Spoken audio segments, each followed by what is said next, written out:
ನಮಸ್ಕಾರ ಸ್ನೇಹಿತರೆ, welcome to ಹಳ್ಳಿ ಸರೋಜ ಚಾನಲ್ಗೆ. ಎಲ್ಲರೂ ಹೀಗಿದ್ದೀರಾ? ನಾನು ಕೂಡ ತುಂಬ ಚೆನ್ನಾಗಿದ್ದೀನಿ. ಇವತ್ತೇನಪ್ಪ ಅಂತಂದರೆ ರಾಘವೇಂದ್ರ ಸ್ವಾಮಿಯ ಒಂದು ಏನೋ ಒಂದು ಕೇಳ್ಕೊಂಡ್ರು ಅಕ್ಕ. ಗುರುವಾರ ಪೂಜೆ ಎಲ್ಲ ಪೂಜೆ ಮಾಡಿಕೊಂಡು ಸಂಜೆ ಟೈಮಲ್ಲಿ ದೀಪಾರಾಧನೆ ಮಾಡ್ಕೊಂಡಿದ್ವಿ. ಅದಾದ ನಂತರ ರಾಘವೇಂದ್ರ ಸ್ವಾಮಿ ಹತ್ರ ಏನೋ ಒಂದು ಕೇಳಿಕೊಂಡ್ರು. ಅದನ್ನು ನಾನು ಏನಂತ ನನಗೂ ಹೇಳಿಲ್ಲ ಅಕ್ಕ, ಅವ್ರ ಮನಸ್ಸಿನಲ್ಲೇ ಇಟ್ಕೊಂಡಿದ್ರು. ಇಲ್ಲಿ ಚೀಟಿ ಹಾಕಿದ್ದಾರೆ. ಇಲ್ಲಿ ಹೂ ಪ್ರಸಾದ ಆದರೂ ಕೇಳ್ಬೋದು, ಇಲ್ಲಿ ಚೀಟಿ ಮೂಲಕ ಆದರೂ ಕೇಳ್ಕೊಬೋದು. ಆ ಚೀಟಿಯಲ್ಲಿ ಏನೇ ಬರೆದಿದ್ದಾರಪ್ಪ ಅಂತಂದರೆ, ಓಂ ಶ್ರೀ ರಾಘವೇಂದ್ರಾಯ ನಮಃ ಅಂತ ಬರೆದ್ಬಿಟ್ಟು ಆಗುತ್ತಾ ಅಂತ ಒಂದರಲ್ಲಿ, ಇಲ್ಲ ಇನ್ನೊಂದು ಚೀಟಿಲಿ ಇಲ್ಲ ಅಂತ ಇನ್ನೊಂದು ಚೀಟಿಲಿ, ಎರಡು ಚೀಟಿಯಲ್ಲಿ ಬರೆದ್ಬಿಟ್ಟು ಈ ರೀತಿ ಒಂದು ಪ್ಲೇಟಲ್ಲಿ ಹಾಕಿ ಚೀಟಿನ ಅಕ್ಷತೆ ಕಾಳು ಹಾಕಿ ಅರಿಶಿನ ಕುಂಕುಮ ಇಟ್ಬಿಟ್ಟು ಹೂವನ್ನು ಇಟ್ಟು ಸ್ವಲ್ಪ ಸಂಕಲ್ಪ ಮಾಡಿಕೊಂಡು ಊದುಬತ್ತಿಯಲ್ಲೇ ಬೆಳಕೊಂಡು, ಯಾಕಂತಂದರೆ ನಾವೇನೋ ಒಂದು ಕೆಲಸ ಆಗಬೇಕು ಅಂತಂದರೆ ಹೂ ಪ್ರಸಾದ ಇಲ್ಲ ಅಂತಂದರೆ ಚೀಟಿ ಮೂಲಕ ಆದ್ರೂ ಕೇಳಿಕೊಂಡ್ರೆ ನಮಗೆ ಪರಿಹಾರ ಸಿಗುತ್ತೆ ಅಂತಂದ್ಬಿಟ್ಟು ಇಲ್ಲಿ ಚಿಕ್ಕ ಮಕ್ಕಳ ಕೈಯಲ್ಲಿ ತೆಗೆಸ್ಬೇಕಾಗುತ್ತೆ. ಯಾಕಂದರೆ ನಾವೇ ತೆಗಿಬಾರ್ದು, ದೊಡ್ಡವರು ಚಿಕ್ಕ ಮಕ್ಕಳ ಕೈಯಲ್ಲಿ ತೆಗೆಸ್ಬೇಕಾಗುತ್ತೆ.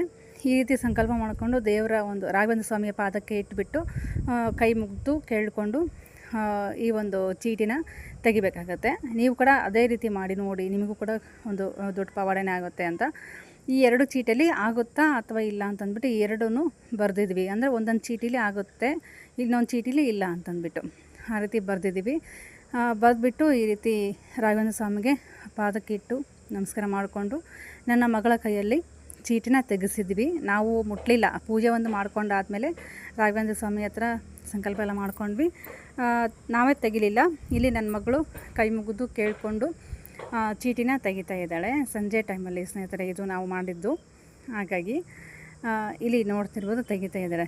ಯಾರೆಲ್ಲ ಹೊಸದಾಗಿ ನೋಡ್ತಾ ಇದ್ದೀರಾ ಪ್ಲೀಸ್ ಸಬ್ಸ್ಕ್ರೈಬ್ ಮಾಡ್ಕೊಂಡು ನೋಡಿ. ಪಕ್ಕದಲ್ಲಿರುವಂಥ ಬೆಲ್ಲೈಕನ್ನ ಪ್ರೆಸ್ ಮಾಡಿ ಹಾಲ್ ಅಂತ ಸೆಲೆಕ್ಟ್ ಮಾಡ್ಕೊಳ್ಳಿ. ನಾನು ಹಾಕಿರೋಂಥ ಪ್ರತಿ ಒಂದು ವೀಡಿಯೋಸ್ ನಿಮಗೆ ನೋಟಿಫಿಕೇಷನ್ ಬರುತ್ತೆ. ರಾಯರ ಆಶೀರ್ವಾದ ಅಂತಂದರೆ ಇದೆ ನೋಡಿ, ರಾಯರ ಪವಾಡ ಅಂತಂದ್ರೂ ಕೂಡ ಇದೆ. ನಿಜವಾಗ್ಲೂ ತುಂಬ ಖುಷಿ ವಿಚಾರ ಅಂತಲೇ ಹೇಳ್ಬೋದು. ರಾಯರು ದೊಡ್ಡ ಪವಾಡನೇ ಮಾಡಿದರು. ಯಾಕಂತಂದರೆ ಕೆಲಸ ಆಗುತ್ತೆ ಅಂತಂದ್ಬಿಟ್ಟು ನಮಗೆ ಒಂದು ಸೂಚನೆ ಕೊಟ್ಟರು. ನೋಡ್ತಾ ಇರ್ಬೋದು, ಒಂದೊಂದು ಚೀಟಿಲೇ ಹಾಗೆ ಬರೆದಿಟ್ಟಿದ್ವಿ, ಆಗುತ್ತೆ ಅಂತಂದ್ಬಿಟ್ಟು. ನೋಡಿದೆ ಅಲ್ವಾ ರಾಘವೇಂದ್ರ ಸ್ವಾಮಿಗಳ ಒಂದು ದೊಡ್ಡ ಪವಾಡ ಯಾವ ರೀತಿ ಆಯಿತು ಅಂತ.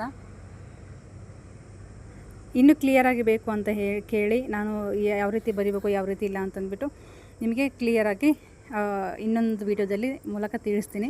ಇವತ್ತು ನಮ್ಮ ಅಕ್ಕ ಕೂಡ ತುಂಬ ಹ್ಯಾಪಿಯಾಗಿದ್ದಾರೆ. ನನ್ನ ಮಗಳು ಚೀಟಿ ಎತ್ಕೊಟ್ಲಲ್ವ, ಅದೃಷ್ಟವಂತೆ ಅಂತಲೇ ಹೇಳ್ಬೋದು. ರಾಯರು ಒಂದು ಶುಭ ಸೂಚನೆ ಕೊಟ್ಟರು ಅಂತಲೇ ಹೇಳ್ಬೋದು.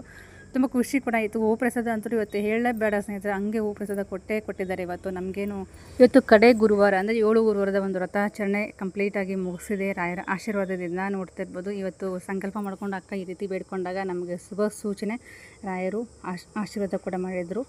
ಇನ್ನೊಂದು ಚೀಟಿ ಹಾಕಿ ಕೂಡ ಕೇಳೋದಿದೆ ರಾಯರ ಹತ್ರ. ಕೇಳ್ಕೊಂಡುವಾಗ ಅವಾಗ ಚೀಟಿ ಯಾವ ರೀತಿ ಬರೀಬೇಕು ಅಂತ ತಿಳಿಸ್ಕೊಡ್ತೀನಿ ಆದಷ್ಟು.